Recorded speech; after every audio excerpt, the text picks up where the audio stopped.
The U.S. new administration, bilateral trade between Russia and the U.S. has started to go up. Maybe just symbolic numbers, but it's increased by 20%. అందరికీ నమస్కారం. Welcome to untold history Telugu channel. మన భారత ప్రధాని నరేంద్ర మోడీ గారిని friend అంటూనే భారత్పై 25% tariff విధించాడు Trump. Russia నుండి ఇంధనం కొంటున్నందుకు మరొక 25% టారిఫ్ను అదనంగా విధిస్తాను అన్నాడు. ఈ నెల 27వ తేదీ నుండి ఇది అమలులోకి రానుంది. ఇంతటితో అయిపోలేదు, భారత్కి మరిన్ని ఎక్స్ట్రా టారిఫ్స్ కూడా ఉండవచ్చు అని హెచ్చరించాడు. ఇదే విధంగా పుతిన్ కూడా ట్రంప్ని ఫ్రెండ్ అంటూనే మీడియా ముందు ట్రంప్ గాలి తీసేశాడు. దెబ్బకి ట్రంప్ ముఖానికి వేసుకున్న మాస్క్ ఊడిపోయేలా చేశాడు. ట్రంప్ మాస్కోతో ఆయిల్ డీల్ చేస్తున్న దేశాలపైన, ముఖ్యంగా భారతదేశం పైన డబుల్ టారిఫ్లు, ఫైన్లు వేస్తున్నాను అంటూ ప్రకటించాడు కదా. కానీ ట్రంప్ స్వయంగా మాస్కోతో ట్రేడ్ చేస్తున్నాడు. తాను అధికారంలోకి వచ్చిన తర్వాత 30% కంటే ఎక్కువ రష్యాతో ట్రేడ్ పెరిగింది. సో ఒకవైపు ఇలా రష్యాతో తాను ట్రేడ్ చేస్తూ, ఇతర దేశాలపైన మాత్రం రష్యాతో మీరు ట్రేడ్ చేస్తున్నారు కాబట్టి అంటూ టారిఫుల మీద టారిఫులు విధిస్తూ ఒంటి కాలిపైన లేచి డ్యాన్స్ చేస్తున్నాడు ట్రంప్. ఇది ట్రంప్ అసలైన నిజరూపం. ట్రంప్ నిజరూపాన్ని బయటపెట్టడం కోసం భారత్ ఏం చేసింది, పుతిన్ ఏం చేశాడు, ఈ ఇద్దరు చేసింది ఎలా వర్కౌట్ అయింది, ట్రంప్ ఎలా వెనకడుగు వేశాడు అనే విషయాలను గురించి వివరిస్తాను. వీడియో వెరీ ఇన్ఫర్మేటివ్గా అండ్ ఇంట్రెస్టింగ్గా ఉంటుంది. మరి ఈ వీడియో రీచ్ కోసం ఒక లైక్ అయితే ముందుగా ఇచ్చి స్టార్ట్ చేయండి. ట్రంప్ నిజరూపాన్ని బయటపెట్టింది ఎవరో కాదు, పుతినే బయటపెట్టాడు. మొన్న అలాస్కా మీటింగ్లో బయటపెట్టాడు. ఇందుకు సంబంధించిన ఒక వీడియో క్లిప్ను ఇచ్చాను, చూడండి. పుతినే స్వయంగా ప్రెస్ మీట్లో చెప్పిన మాటలు ఇవి. ట్రంప్ యుఎస్ అధ్యక్షుడిగా వచ్చిన తర్వాత యుఎస్ రష్యాల మధ్య బైలేటరల్ ట్రేడ్ 20% పెరిగింది అని ఇలా పుతిన్ స్వయంగా ఓపెన్గా మీడియా ముందే చెప్పేశాడు. ఇది సంగతి. మరి ట్రంప్ రష్యా ఆయిల్ కొన్న వారిపైన టారిఫ్లు అని గగ్గోలు పెట్టడంలో ఎథిక్స్ ఎక్కడనైనా కనబడుతున్నాయా? ఎక్కడున్నట్టు? పుతిన్ ఎంత స్మార్ట్గా ట్రంప్కి షాక్ ఇచ్చాడో చూడండి. భారతదేశాన్ని టారిఫ్లతో బెదిరిస్తున్నావు కదా, మరి నువ్వు చేస్తున్నది ఏమిటి అంటూ. ఇది భారత్కి మద్దతుగా ట్రంప్కి స్ట్రోక్ ఇవ్వడమే కదా. ఈ సందర్భంగా మనం ఒక విషయం చెప్పుకోవాలి. ట్రంప్ 50% టారిఫ్ అనగానే వెంటనే మన భారతదేశ నేషనల్ అడ్వైజర్ అజిత్ దోవల్ గారు రష్యా విజిట్కి వెళ్ళారు, గుర్తుంది కదా. ట్రంప్ 50% టారిఫ్లు విధిస్తున్నా అని ప్రకటించిన తర్వాత అజిత్ దోవల్ గారు ఇలా రష్యాకి వెళ్ళటం చాలా ట్రెండింగ్ న్యూస్గా అప్పుడు మారింది. ఆయన వెళ్ళి రష్యా ఇంధనం కొనుగోలు ఒప్పందాలను గురించి, S-400 Su-57 కొనుగోలు గురించి, ఇంకా ఇతరత్రా చాలా రకాల ట్రేడ్స్ గురించి, వస్తువులు, పరిశ్రమల గురించి కూడా చర్చించడానికి వెళ్ళి వచ్చారు. అలాగే పుతిన్ని ఈ ఏడాది చివరిలో భారత్కి ఆహ్వానించడం కూడా అజిత్ దోవల్ గారి పర్యటనలో ఒక ముఖ్య భాగంగా ఉంది. సో ఈ విధంగా ట్రంప్ టారిఫ్లకు సరైన కౌంటర్ ఇవ్వడం కోసం భారత్ ఈ విధంగా పకడ్బందీ ప్రయత్నాలని వెంటనే అప్పుడు ప్రారంభించింది. ఇందులో భాగంగానే అజిత్ దోవల్ గారు వెంటనే రష్యాకు వెళ్ళి వచ్చారు. చూడండి, దీని రిజల్టే ఇప్పుడు కనబడుతోంది. పుతిన్ ట్రంప్ టారిఫ్లను గురించి అలాస్కాలో డైరెక్ట్గా మాట్లాడలేదు, కానీ ట్రంప్ డబుల్ స్టాండర్డ్ విధానాన్ని మాత్రం నైస్గా బయటపెట్టాడు. 20% ట్రేడ్ ట్రంప్ అధికారంలోకి వచ్చాక పెరిగింది అంటూ చెప్పి ఈ విధంగా ట్రంప్ 2 నాల్కల ధోరణిని బయటపెట్టాడు. ట్రంప్ చైనా పైన టారిఫ్లు విధించి తర్వాత 90 రోజులు గడువు ఇచ్చాడు. ఆ తర్వాత మొన్న మళ్ళీ మరొక 90 రోజుల గడువు కూడా ఇచ్చాడు చైనా. కానీ భారత్కి మాత్రం ఎలాంటి గడువు ఇవ్వడం లేదు. 25% టారిఫ్ ఆల్రెడీ అమలవుతోంది. ఈ నెల 27వ తేదీ నుండి మరొక 25% టారిఫ్ అదనంగా అమలులోకి రానుంది. సో భారత్ పరిస్థితి ఇది.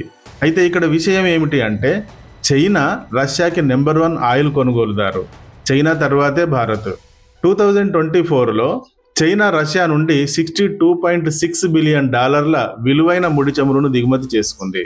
అంటే 2.2 మిలియన్ బ్యారెల్స్ ముడి చమురును చైనా దిగుమతి చేసుకుంది అని అర్థం. ఇదే భారత్ విషయానికి వస్తే, భారత్ 2024లో $52.7 బిలియన్ విలువైన ముడి చమురును దిగుమతి చేసుకుంది. రోజువారీగా చూస్తే 2.08 మిలియన్ బ్యారెల్ల చమురును దిగుమతి చేసుకుంది. రష్యా యొక్క మొత్తం ముడి చమురు ఎగుమతిలో 47% చైనాయే చేసుకుంటోంది, భారత్ 38 చేసుకుంటోంది. ఇలా చైనాయే మొదటి స్థానంలో ఉంది. రష్యా నుండి ఆయిల్ దిగుమతి చేసుకునే విషయంలో చైనాయే మొదటి స్థానంలో ఉంది. భారత్ రష్యా ఆయిల్ దిగుమతిలో ఈ విధంగా 2వ స్థానంలో ఉంది. కానీ ట్రంప్ చైనాకి మొదటి 3 నెలలు, ఆ తర్వాత మరో 3 నెలలు వెసులుబాటు కల్పిస్తూ గడువిచ్చాడు. భారత్పై మాత్రం గడువనేదే ఇవ్వకుండా బిరుచుకు పడుతున్నాడు. మరి ఇది చూసి దీనికి కౌంటర్గానే భారత్కి మద్దతు ఇస్తూ పుతిన్ అలస్కాలో ట్రంప్ సీక్రెట్ని ఓపెన్ చేశాడు. ఇలా పుతిన్ అనేక సార్లు భారత్కి అనుకూలంగా వ్యవహరిస్తూ ఉంటాడు. రష్యాని పుతిన్ని నమ్మి ఎవరైనా ట్రేడ్ చేస్తున్నారు అంటే పుతిన్ ఆ విశ్వాసాన్ని నిలబెట్టేందుకు ప్రవర్తిస్తాడు.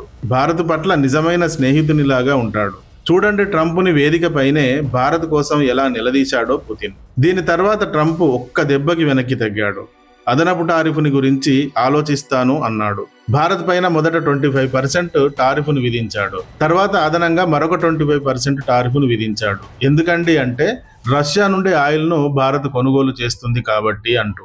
ఈ అదనపు 25% గురించి మాత్రం ఆలోచిస్తాను అని వెంటనే ఈ సందర్భంగా చెప్పాడు.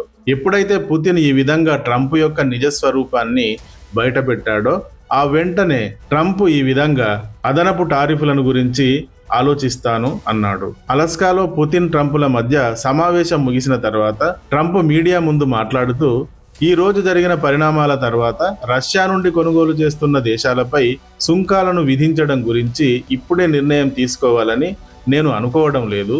దీనిపై 2-3 వారాల్లో పునరాలోచన చేస్తాను. ప్రస్తుతానికైతే సమావేశం సాఫీగానే జరిగింది అంటూ మీడియాతో చెప్పాడు. ట్రంప్ పుతిన్ని కలవడానికి ముందు, పుతిన్ని కలిసిన తర్వాత సుంకాల విధింపు విషయంలో వచ్చిన మార్పు అయితే ఇలా ఉంది.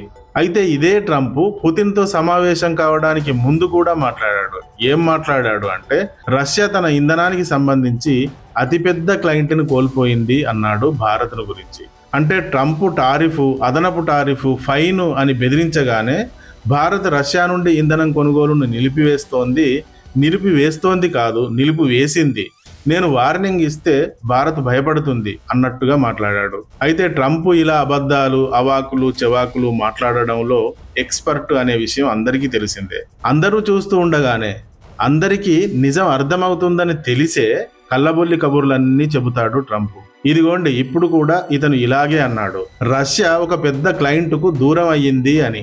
ట్రంప్ టారిఫ్ అన్న తర్వాత భారత్ ఎక్కడైనా వెనక్కి తగ్గినట్టుగా ఇంతవరకు కనబడిందా మనకు? అసలు ట్రంప్కి ఈ విషయంగా మోడీ గారు ఆన్సర్ ఇచ్చారా? పోనీ ఫోన్ చేసి మాట్లాడారా? లేదు కదా. పైగా వెంటనే అజిత్ దోవల్ గారు రష్యాకు వెళ్లారు, జైశంకర్ గారు వెళ్తున్నారు. మోడీ గారు ఎస్సీఓ మీట్లో పుతిన్ని, జిన్పింగ్ని కలవడానికి బీజింగ్కి వెళ్తున్నారు. రష్యాతో రకరకాల ట్రేడ్ డీల్ చేసుకుంటున్నట్టుగా ప్రకటిస్తున్నారు. భారత్ 90% ఇంధనం ఇతర దేశాల నుండి దిగుమతి చేసుకుంటుంది. ఇంత పెద్ద మొత్తంలో దిగుమతి చేసుకోవాల్సిన అవసరం భారత్కి ఉన్నప్పుడు ఎక్కడ నుండి తక్కువ ధరకు లభిస్తే అక్కడ నుండి కొనుగోలు చేసుకుంటాం. ఈ విషయంలో మేము మా దేశ ప్రయోజనాలను మాత్రమే పరిగణనలోకి తీసుకుంటాం అని నిర్ద్వంద్వంగా ఒకవైపు చెబుతూనే ఉన్నారు. అయితే 2022లో ఇంధనంపై ఇచ్చినంతగా డిస్కౌంట్ రష్యా ఇప్పుడు ఇవ్వటం లేదు. కాబట్టి డిస్కౌంట్ని బట్టి, లాభం పర్సెంట్ను బట్టి రష్యాతో ఇంధనం దిగుమతి చేసుకుంటున్నాం. అంతేగాని ఎవరి ఒత్తిడికి భయపడేది లేదు, ఆపేది లేదు అని భారత్ ఓపెన్గా చెబుతూనే ఉంది. అయినా కూడా ట్రంప్ ఇలా మాట్లాడుతూ ఉంటాడు. సో పుతిన్ అందుకే ఇలా యుఎస్ మాతో ట్రేడ్ని కంటిన్యూ చేస్తోంది, ట్రంప్ వచ్చాక 20% ట్రేడ్ పెరిగింది అంటూ చెప్పాడు. మరి దీని తర్వాత ట్రంప్కి రష్యా ఇంధనం కొనుగోలు చేసే దేశాలపైన 20% టారిఫ్ను విధించే విషయం గురించి ఆలోచిస్తాను అని వెనకడుగు వేయక తప్పలేదు. ఇందులో కూడా ఓ మెలిక ఉంది. ఇలా టారిఫ్లు అని బెదిరించకపోతే పుతిన్ చర్చలకు దిగి వచ్చేవాడే కాదు అన్నది ట్రంప్ వెర్షన్. ఇలా కూడా వచ్చేవాడు కాడు అతను నాతో సమావేశానికి అంటాడు. ఇలా విచిత్రంగా మాట్లాడడం ట్రంప్కే చెల్లుబాటు అవుతుంది. మొత్తం మీద పుతిన్ భారత్ కోసం ట్రంప్ ముసుగును అయితే పీకి పడేశాడు. ట్రంప్ వెనకడుగు వేయక తప్పలేదు. ఈ వీడియో కానీ నచ్చితే ఒక లైక్ ఇవ్వండి. అలాగే ఇంతవరకు మా ఛానల్కి సబ్స్క్రైబ్ చేసుకున్నట్టయితే వెంటనే సబ్స్క్రైబ్ చేసుకోండి. ఇలాంటి వీడియోల నోటిఫికేషన్స్ కొరకు బెల్ ఐకాన్ని కూడా క్లిక్ చేయండి. Thank you for watching. జై హింద్, జై భారత్.